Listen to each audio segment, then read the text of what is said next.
Hey guys, I'm Teo from Group 7. Our group's topic is Student Financial Aid in Korea and Canada, a comparative analysis. And this is the index. It goes from introducing COSEP and OSEP and see what differences they have, basis from eligibility to problems. After that, we're going to see what they can learn from each other to be better. So I'm going to compare COSEP and OSEP. Now first, COSEP is shortened for Korea Institution Aid Foundation, as you may know as 한국장학재단, and OSEP, Ontario Student Assistance Program, that is applied to Canadian students who work with us. So the program consists of student grant and student loan. And yes, I know that there are many other programs in Korea, such as scholarships for the countryside and special scholarships for some talented students. However, we chose only two majors in our project for better comparison. So in Korea, we used only type 1 and type 2 as a subject. Type 1 is the money received from COSEP according to the income that everyone knows. And type 2 is for the government and university to finance together. So type 2 can create a program that fits each situation on its own in the university. For example, in our school, Chungang University have a Ilcholjang Scholarship and the College of Social Sciences External Excellence. Well, yeah, and all these kind of scholarships are type 2 scholarships. All right, let's keep going. Now, first is eligibility. In Korea, students need to be of Korean nationality to be attending a domestic university, have their household income below the 8th percentile in the country, and be under the age of 35. While in Canada, a student need to be either a Canadian citizen, a permanent resident, or protected person, someone who holds a valid verification of status document issued by immigration, refugees, and citizenship, or a valid protected person status. While Korea only targets domestic students, Canada is eligible to apply if one is officially involved with Canada. And now second, the financing. In Korea, the government and universities make the money together, and the total amount is 6.5 trillion won in Korean currency and 7.6 billion Canadian dollars. However, in Canada, the total is only 1.8 billion Canadian dollars, which is really small, but this is, you have to know, but this is only for the state of Ontario, not the whole Canada. So if we go to whole Canada as a whole, the resources will probably be incomparable with Korea. It will be a much bigger. And now the third, delivery. COSEP is a government agency which is known as Korea Social Security Information Service, 사회보장 정보원이죠. Whereas OSEP is a government program. And I'm sorry for that.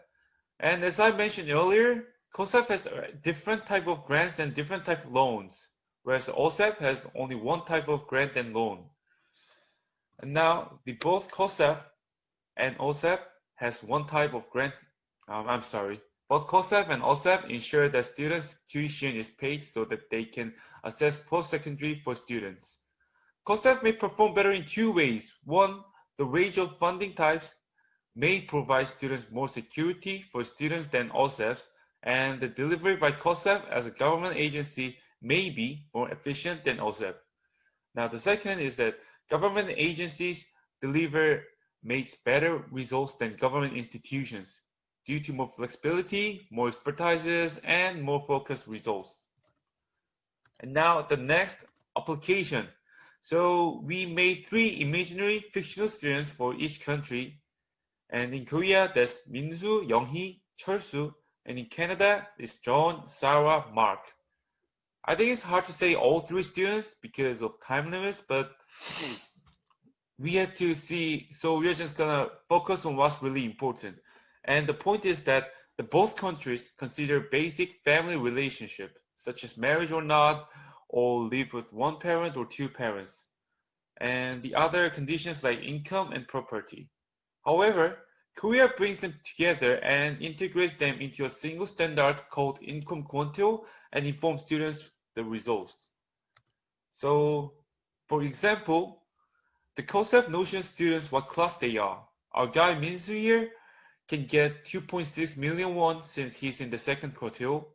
Younghee, she's in the fourth quarter, so she can get 1.94 million won.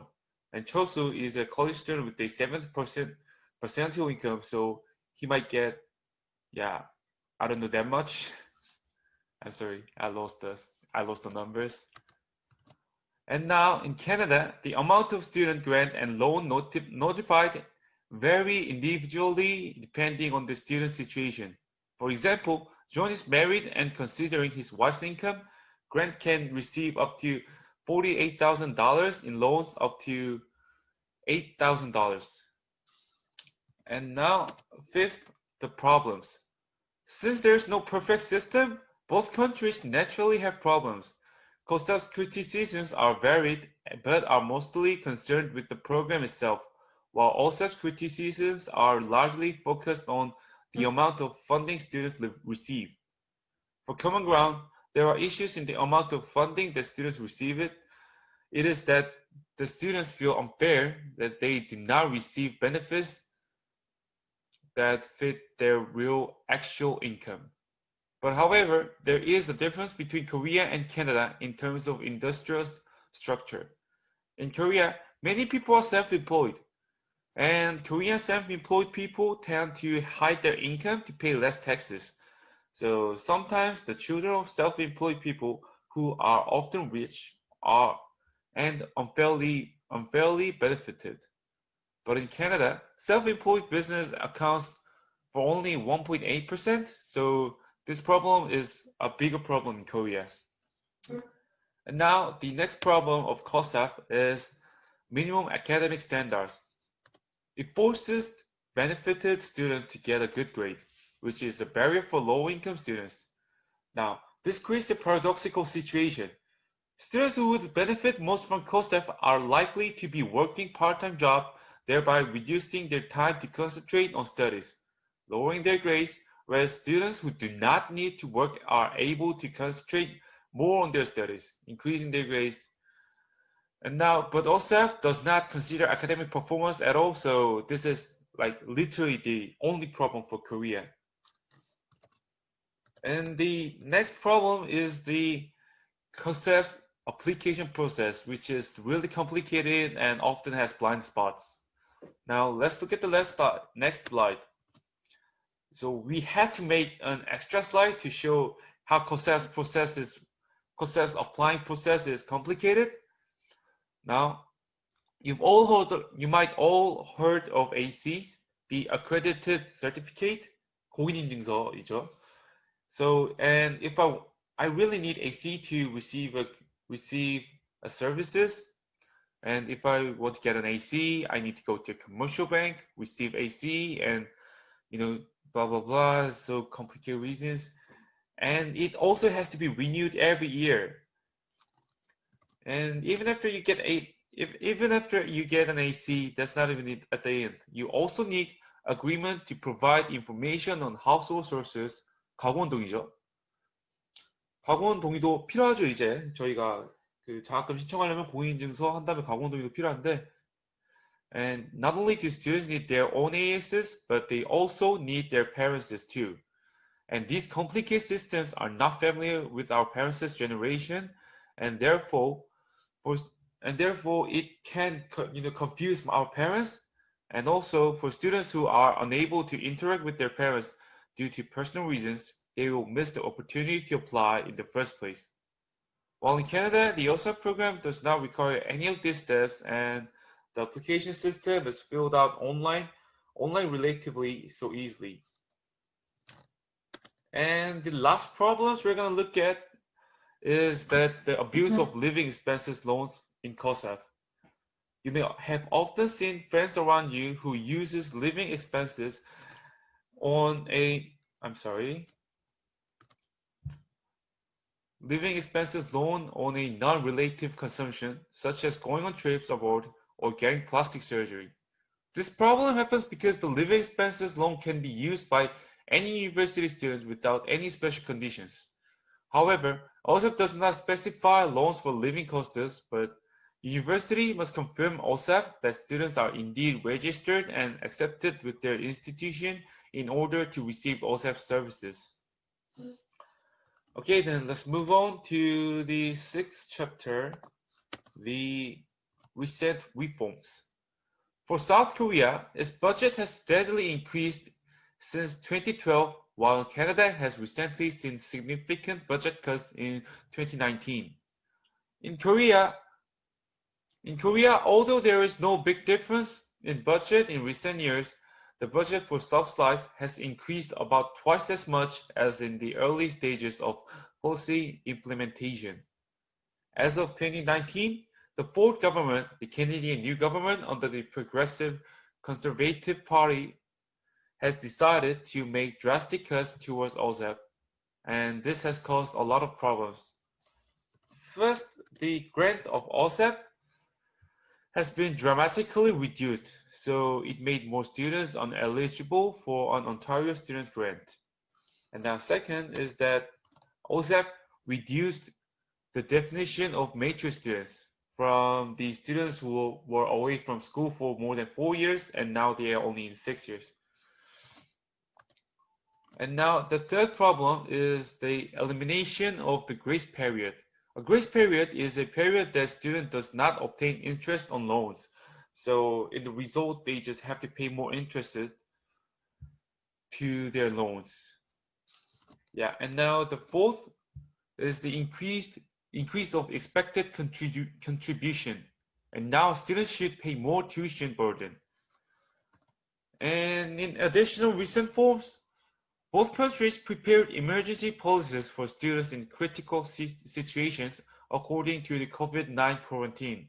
In Korea, the government has allowed special repayment deferral loans for post-secondary students, and in Ontario, there has been a temporary deferral of OSAP payments during the dates of 30th March to 30th September 2020.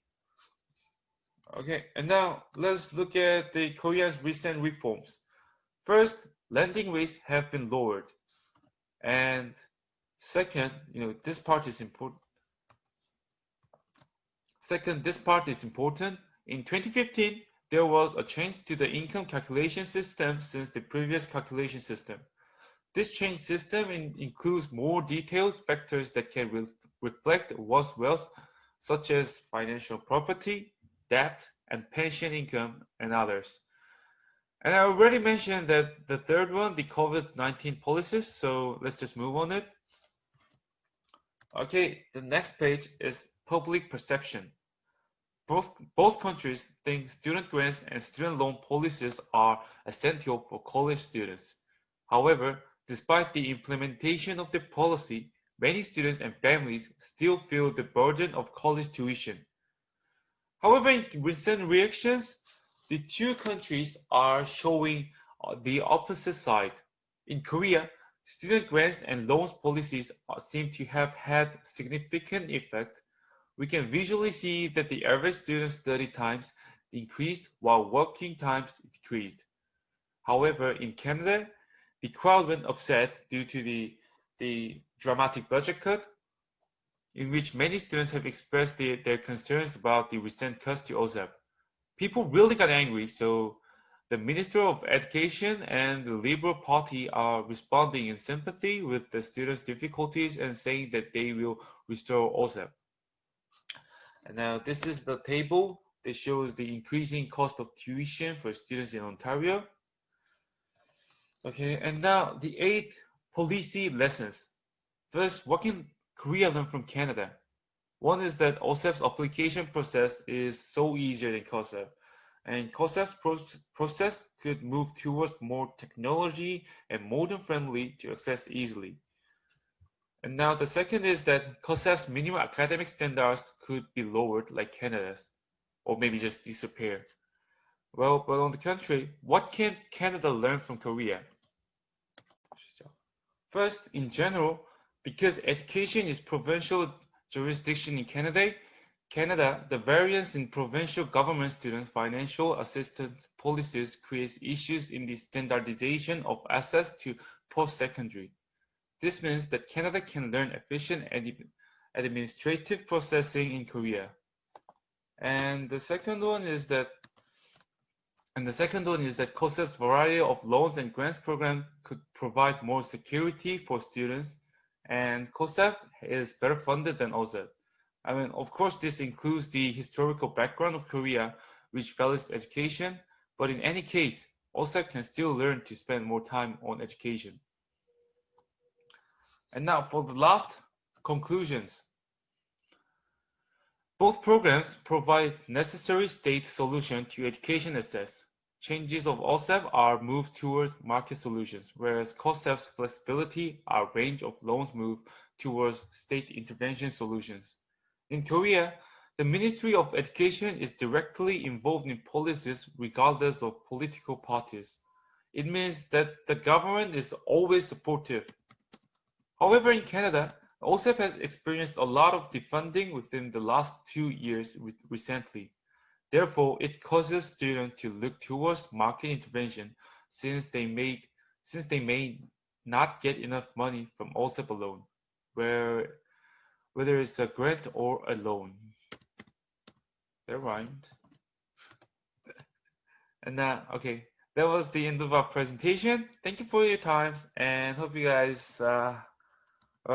I know nobody enjoyed it, so hope you guys all had a good time. And if you have any questions, please feel free to contact me. Hope you guys have a good day, good evening, or good night, depending on whatever time you're seeing this video. Okay, thank you. Bye-bye.